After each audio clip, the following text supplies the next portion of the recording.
తద్వారా ఈ పిల్లలు చూస్తున్నా, ఆడపిల్లలను చూస్తున్నా. ఆ ఆడపిల్లలను చూస్తే నాకు ఒక మాట్లాడతారా ఏమ్మా? బస్సులు లేవు. అదే మైక్, ఆ పిల్లలకి మైక్.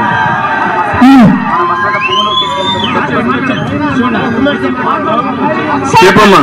సార్ మాకు ఏ లీడర్ వచ్చినా కరెక్ట్ గా బస్సెస్ ఉండేది, మేము నడుచుకొని పోవాల్సి వస్తుంది. ఊరికంతా ఆడపిల్లలు ఎట్లా నడుచుకొని పోయి సార్, ఏ లీడర్ వచ్చినా మాకు కరెక్ట్ గా బస్సెస్ ఉండాలి, అది కావాలి సార్. అవునమ్మా. ఇప్పుడు బస్సులు ఎక్కడ పోయినా అంటావు తెలుసా నీకు? అక్కడికే నిలిపేసినా సార్. చెప్పనే అమ్మాయి, ఎక్కడ పోయినా మన బస్సులు? వీకోట సైడ్, తిరుపతి సైడ్ అంతా వెళ్ళిపోయింది అని చెప్తున్నారు సార్. పొంగునూరుకి వెళ్ళిపోయినాయమ్మా. ఆయన పొంగునూరు పొడుగు ఉన్నాడు, ఆయన ఒకసారి తిరుగుతా ఉంటాడు. ఇక్కడ గనులన్నీ దోచేసుకున్నాడు. కడానికి బస్సులంటూ తీసుకొని వెళ్ళిపోయాడు.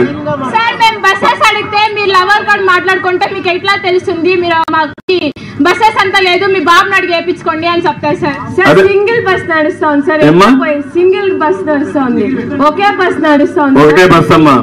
ఆ బస్సు కూడా తీసేస్తారమ్మా మళ్ళా వస్తే. అది వస్తేనే కానీ టైమింగ్ సెన్స్ ఉండదు సార్. 100 రోజులేనమ్మా, 100 రోజులే ధైర్యంగా ఉండి తల్లి. మళ్ళా బస్సులే కాదు, పూర్వ వైభవం ఇచ్చే బాధ్యత నాది, నీకు ఏ ఇబ్బంది లేకుండా చేసే బాధ్యత నాది. చంద్రబాబుని అడిగి తీసుకోండి అని చెప్తాను. అదే అమ్మా, మీరు ఆ మాట చెప్పండి. నువ్వు రావద్దు ఇక్కడికి, మీరు రావద్దండి, మా నాయకుడు వస్తాడు, మా బాబు వస్తాడు, మాకు బస్సు వేపిస్తాడని చెప్పుతండి. ఏం కాదు, నువ్వు ఆ మాటే చెప్పు. మళ్ళా తొందరలో వస్తాం, మనం చేద్దాం. లాస్ట్ 5 years ముందు 1 hour ఒక బస్ వేస్తాను సార్, ఇప్పుడు 4 hours ఒక బస్ వేస్తాను. నీకు రేపు రాబోయే బస్సే రాదమ్మా, వీళ్ళే ఉంటే బస్సే రాదు. అది జరగకూడదు, ఇంకెప్పుడు అట్లే రావాలి. 1 hour ఒకసారి బస్ రావాలి అని కోరుకుంటున్నాం సార్. కాబట్టి మీకు వచ్చి ఇన్ఫార్మ్ చేసినాం సార్. నాకు ఇన్ఫార్మ్ చేసిన పని అయిపోయిందా? అయిపోయిందా? మీరు వస్తే ఏమైనా చేస్తారు అనేసి మాకు మీకు ఇన్ఫార్మ్ చేసి. నేను రావాలంటే నువ్వేం చేయాలి? ఏం చేయాలమ్మా? ఓటు వేయాలి కదా. మీ అమ్మ నీకు ఓటు ఉందా? మా పేరెంట్స్ కండి చెప్పి మీకే ఓటేయమని చెప్పి. ఓకే అమ్మా, గుడ్. ఏదైతే పిల్లలు చూస్తున్నా, ఇప్పుడు ఆ అమ్మాయిని చూశారు.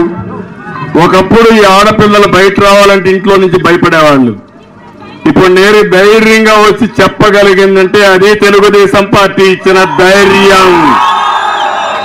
ఒకప్పుడు మీరు చూస్తే ఆడబిడ్డలు నేను చూసేవాడిని, తల్లిదండ్రులందరూ ఆడపిల్లలు చదివించేవాళ్ళు కాదు.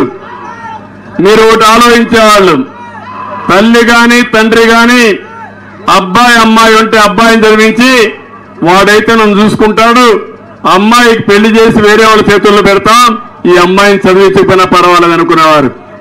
కానీ ఆ రోజు నేను ఒక పని చేశాను, ఆడబిడ్డైనా మగబిడ్డైనా మీకు సమానంగా చూడండి, మీరే భవిష్యత్తులో చూస్తారని చెప్పి 33% ఉద్యోగాల్లో కాలేజ్ సీట్లో రిజర్వేషన్లు పెట్టింది తెలుగుదేశం పార్టీ. ఆడపిల్లలకి సంరక్షణ పథకం పెట్టి ఆడబిడ్డ పుడితే 20,000 రూపాయలు 15-20 సంవత్సరాల్లో ఆదాయం వచ్చేట్టుగా నేను సర్టిఫికెట్లు ఇప్పించాను. ఆ రోజు ఆడపిల్లల్ని ప్రోత్సహించాలని నేను డాక్టరా సంఘాలు పెట్టాను.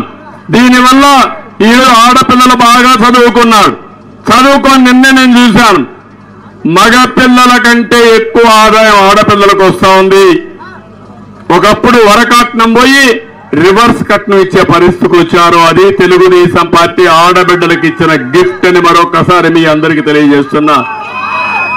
తెలివితేటలు అందరికీ సమానంగా ఉంటాయి, కాస్త కోస్త ఎక్కువ తెలివితేటలు ఆడపిల్లలకు ఉంటాయి.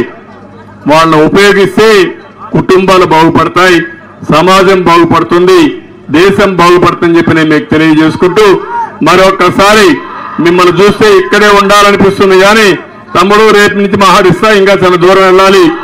కాబట్టి మిమ్మల్ని అందరినీ గుడిపల్లిలో ఉండే ప్రతి ఒక్కరిని ఇక్కడికి వచ్చిన